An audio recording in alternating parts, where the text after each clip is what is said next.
Salut à tous, j'espère que vous allez bien, que vous êtes en grande forme. Aujourd'hui, comme chaque milieu de semaine, on se retrouve pour un débrief crypto. Cette fois-ci, format derrière les graphiques, ça change un petit peu, on va voir tout ça en détail. Ce qu'on va voir, c'est que on a un marché crypto finalement toujours très résilient, avec cette forte hausse qu'on a eue finalement ces derniers jours, tirée notamment par l'Ether qui reste toujours très solide. Le Bitcoin va-t-il faire des nouveaux records historiques? A priori, il y a plus de chances que ce soit le cas que l'inverse et qu'on échoue à les faire, puisque cette progression, comme on l'avait déjà vu dernièrement, est beaucoup plus calme finalement que la dernière fois où le Bitcoin avait dépassé les 100 000 dollars. Bref, voyons tout ça tout de suite derrière les graphiques. Alors, si on prend déjà Total, on prend un petit peu de recul, toujours sur des unités temps longues, notamment en weekly. On tient toujours la fameuse ligne rouge ici qui est la MM50 weekly, toujours une dynamique haussière matérialisée par ce canal ascendant que vous voyez ici sur Total. À peu près la même chose finalement sur Total 3, des plus bas de plus en plus haut, la MM50 weekly qui tient. On revient en milieu, on peut appeler ça finalement en range, entre les plus hauts qu'on a fait fin 2024, début 2025 et les plus bas qu'on a fait en avril 2025. On est toujours dans cette dynamique-là. Alors, il faut savoir que sur les marchés traditionnels, on peut dire que ça plafonne un petit peu. Il n'y a pas non plus d'alerte majeure pour le moment, notamment sur le SP500. On voit que ça plafonne depuis maintenant, grosso modo, une semaine, que ce soit sur le SP500, que ce soit également sur le Nasdaq. Ça ne veut pas dire que c'est inquiétant, ça veut dire simplement qu'il y a une pause de manière globale, mimétisme des marchés crypto avec les marchés traditionnels. Donc, ça se calme aussi sur les marchés traditionnels. Attention quand même sur les taux d'intérêt qui peut quand même secouer le cocotier, secouer notamment Wall Street ces prochaines semaines, voire ces prochains mois. J'ai fait une vidéo là-dessus, notamment si on dépasse les 4,60, 4,70, peut-être même d'ailleurs les 5%. Pour le moment, il n'y a pas vraiment de crainte en tout cas sur les marchés traditionnels. Mais attention quand même aux taux à 10 ans aux États-Unis et ça pourrait avoir un impact sur l'ensemble des classes d'actifs risqués, marché traditionnel et marché crypto bien entendu. On voit également qu'il y a quand même une certaine poursuite finalement de l'aversion au risque, comme bien même les cours de l'or n'ont pas progressé depuis à peu près un mois. On voit que ça tient toujours. Il y a des relances quand même relativement systématiques et on tient là aussi, cette fois-ci, MM50, non pas weekly, mais daily, puisqu'on est passé sur des unités de temps journalières. Il faut savoir que la Fed, je pense que c'est aussi ce qu'anticipent finalement les marchés, en se disant de toute façon la Réserve fédérale américaine sera toujours là pour soutenir l'économie américaine, même s'il y a une envolée des taux d'intérêt.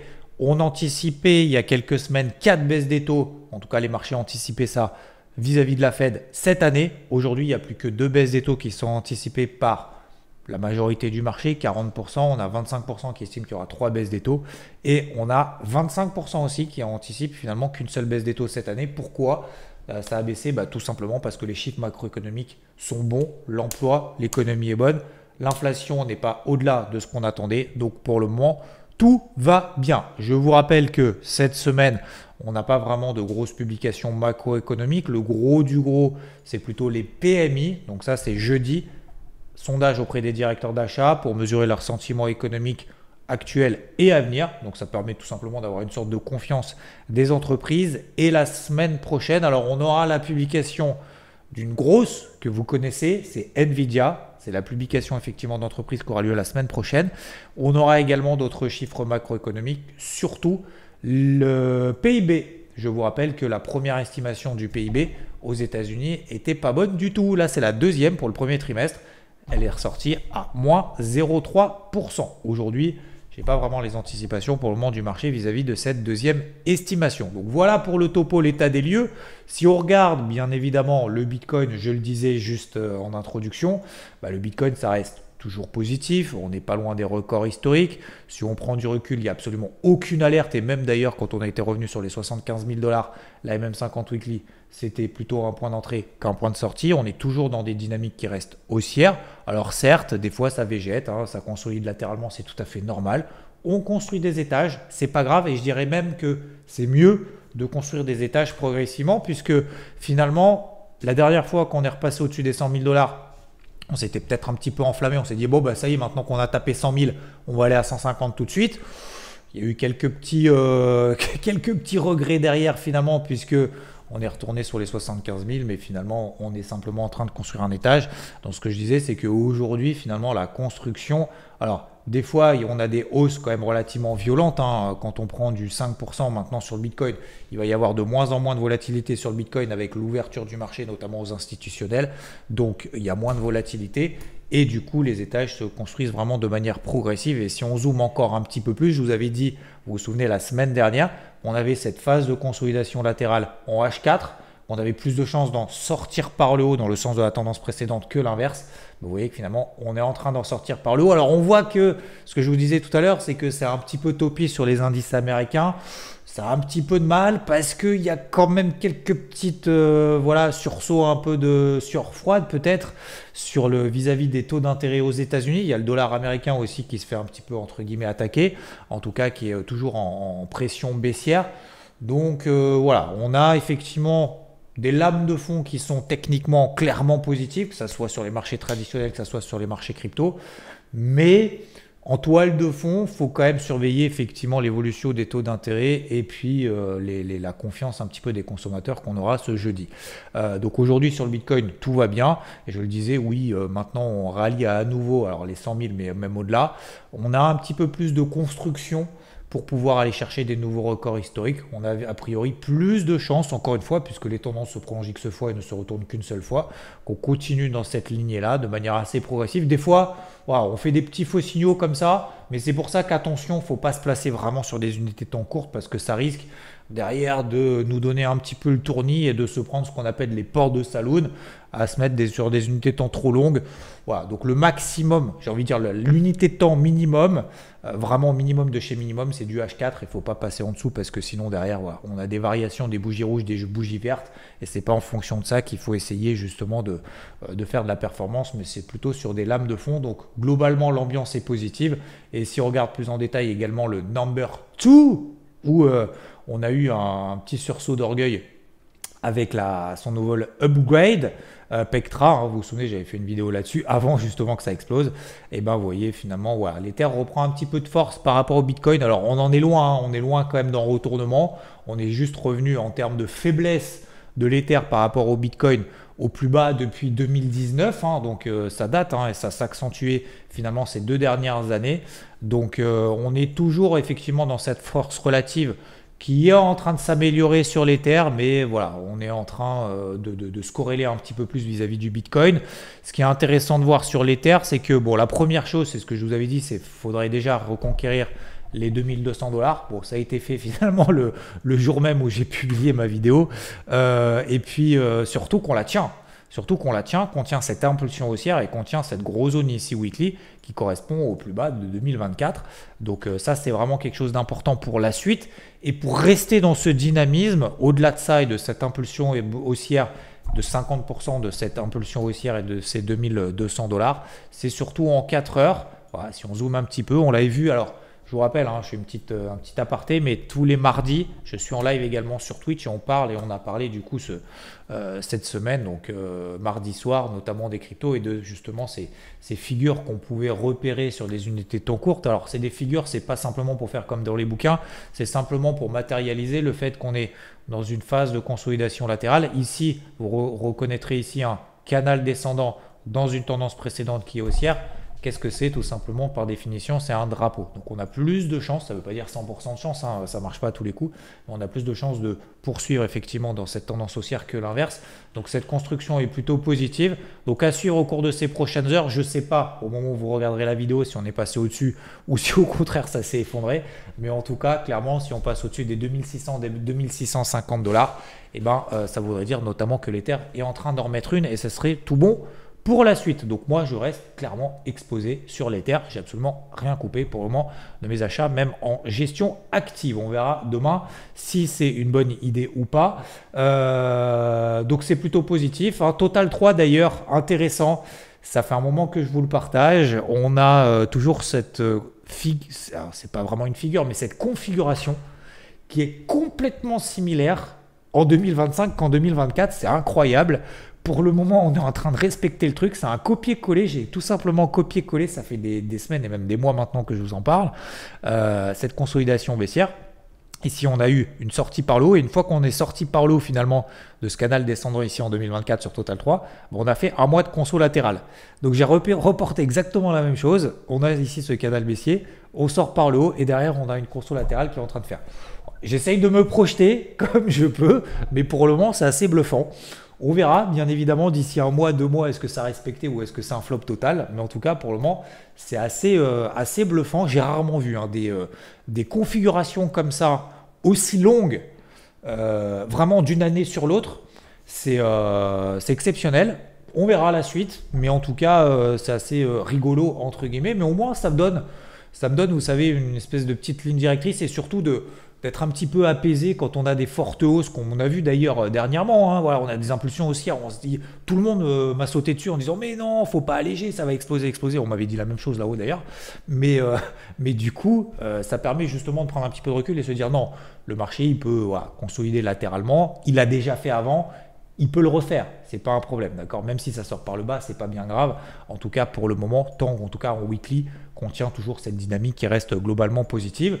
Ensuite, de manière individuelle, alors c'est assez calme, hein, vous le savez, donc c'est pour ça qu'on ne va pas y passer 2 ans, mais par exemple sur Solana, hein, je vous avais dit, voilà, réintégration ici de range en weekly, on est pile poil au milieu. Donc moi, qu'est-ce que j'ai fait là? J'ai allégé 30% de mon exposition de manière complètement légitime, je pense que vous le comprendrez, pour récupérer du cash, pour l'avoir fait travailler, gratitude envers le marché, il a bien progressé. Je vous rappelle que Solana, on était quand même à moins de 100 $, on a fait plus de 180 $ en quelques semaines, donc ça me laisse l'opportunité effectivement d'en alléger un petit peu. On en avait parlé ensemble ici sur les 1,50, depuis elle a fait x3, donc voilà, hein, si on a l'opportunité effectivement d'alléger autour de cette zone, même si moi mon premier objectif d'allègement il est un petit peu plus haut, juste en dessous des 4 $. Pour le moment, on voit qu'on a des consolidations latérales qui sont complètement positives. Hein. Encore une fois, quand on a des consos latérales, c'est pas grave. Au contraire, hein, c'est intéressant pour la suite. Ça permet de construire certaines choses. Et puis après, voilà, on a d'autres cryptos qui sont en train d'essayer de suivre le mouvement, j'ai envie de dire, de sortir la tête de l'eau, comme par exemple ETC, Ethereum classique. Vous voyez, bon, on a un gros range depuis 2 ans et demi. Pour le moment, ça n'a pas vraiment changé. Et globalement, on a à peu près des configurations qui sont similaires un peu à droite et à gauche. On a, par exemple, comme sur SUI, on est revenu pile poil sur la même 50 weekly, quand même assez propre. Et puis derrière, on a effectivement des impulsions haussières. Et vous voyez qu'on a des impulsions. Et puis après, petite phase de conso, puis à un moment donné, sursaut d'orgueil, hop, et derrière, ça repart, ça repart. Donc pour le moment, tout est positif. On a d'ailleurs, comme la figure que je vous ai montré tout à l'heure, un peu en drapeau, la même ici qu'on peut reporter par exemple sur Ray. Vous voyez ici, tac, on a des espèces de phases de consolidation avec des plus hauts de plus en plus bas, ce qui n'est pas bien grave hein, pour le moment. Alors, il ne faut pas que ça dure éternellement, on est bien d'accord. Mais ce qui montre qu'on a quand même une compression et des acheteurs qui sont quand même présents. Pas forcément présent de plus en plus tôt avec des plus bas de plus en plus haut représentés sur l'écran, mais finalement on a simplement des petites phases de conso et puis qui sont pas très graves finalement pour la dynamique aujourd'hui en daily qui reste complètement positive, même au-dessus d'une MM20. Il n'y a pas besoin d'utiliser 12 500 indicateurs pour le voir. Et puis dans le top 100 des cryptos les plus fortement valorisés au sein même des cryptos, dans le top 100, la plus forte hausse depuis 7 jours, en tout cas au moment où je fais la vidéo, c'était AVE, c'est AVE. Et AVE, je vous avais dit, hein, c'était mon défi. Alors, c'est pas vraiment un défi, mais le projet, mais c'est pas moi qui décide, c'est le marché. C'est de me dire, bon, si on fait une nouvelle jambe de hausse, notamment par exemple sur AVE, c'est plutôt d'alléger, encore une fois, 30%. Donc, comme je vous l'ai dit, hein, j'ai toujours un curseur, je raisonne vraiment en curseur d'exposition, en mode ici, je suis cash, d'accord? Ici, mon curseur, et puis ici, je suis à 100% exposé. Donc là, mon but, c'était en 2025, pendant justement cette phase un petit peu de compression baissière, c'était plutôt de réaugmenter mon exposition progressivement jusqu'à monter 80%. Bon là, je vous fais le graphique sur AVE, mais c'est sur l'intégralité finalement d'une gestion active globale pour monter à plus de 80%. Voilà, j'étais à peu près un peu plus de 80%, pas à 100%, mais à 80% pour laisser un petit peu de marge au cas où, hein, parce que je n'étais pas sûr effectivement que le marché monte demain.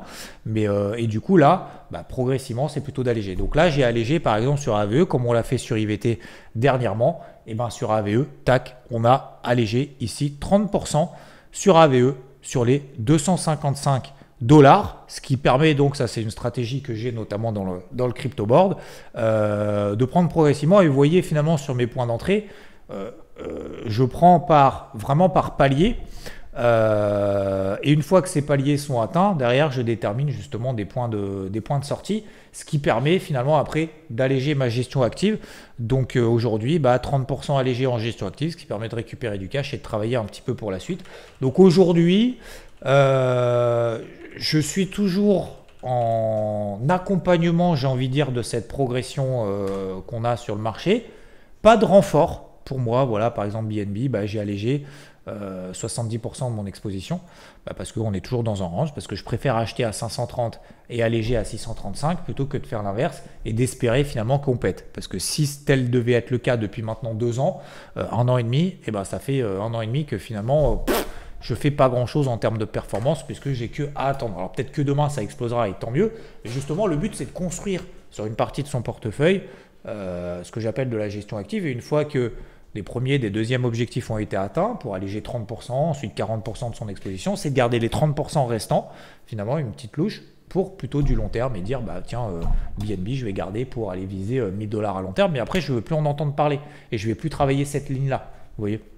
Donc je travaille de cette manière, ça a très bien marché en 2024 et pour le moment ça marche bien finalement en 2025, ça a très bien marché en début d'année, fallait être un petit peu patient et tenir justement ses positions. Aujourd'hui finalement ça se passe plutôt pas mal. Voilà, donc globalement finalement on a un marché qui reste toujours très résilient malgré ces petites inquiétudes qu'on peut avoir macroéconomiques à droite et à gauche, qui n'inquiètent d'ailleurs absolument pas, même d'ailleurs pour le moment en tout cas, les marchés traditionnels. On verra demain. À surveiller quand même les taux d'intérêt à 10 ans, que ce soit aux États-Unis mais aussi au Japon, parce qu'il y a quelques petites inquiétudes concernant les dernières adjudications qu'on a sur 20 ans sur les obligations au Japon. On a un dollar américain qui baisse, alors au profit notamment des cryptos, on est bien d'accord, mais il faut quand même rester vigilant, continuer à travailler sa gestion active, mais de manière calme, pas de manière ultra active. Est-ce qu'aujourd'hui c'est le moment de renforcer, d'empiler? Pour moi non, c'est plutôt l'inverse, c'est plutôt le moment justement d'en sortir un petit peu tranquillement, de garder la main pour la suite.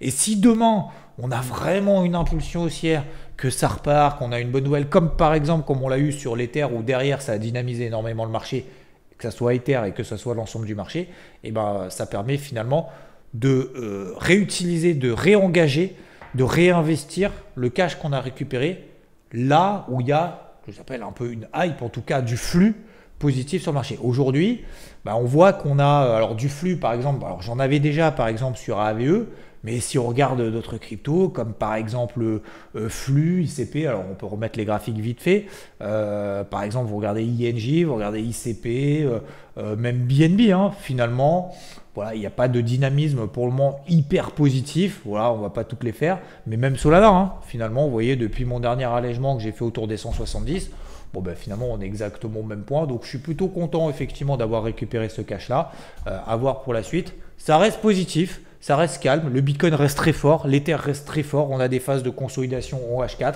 qui pourraient déboucher effectivement par une nouvelle impulsion haussière, donc trading calme, tranquille, serein, mais on garde quand même la tête froide et les stratégies surtout en place. C'est tout pour moi aujourd'hui, messieurs, dames, je vous souhaite une très belle journée, très belle soirée, ça dépend à quel moment vous regardez la vidéo. Merci beaucoup pour vos pouces, votre soutien. N'hésitez pas à vous abonner et je vous dis à très vite. Ciao!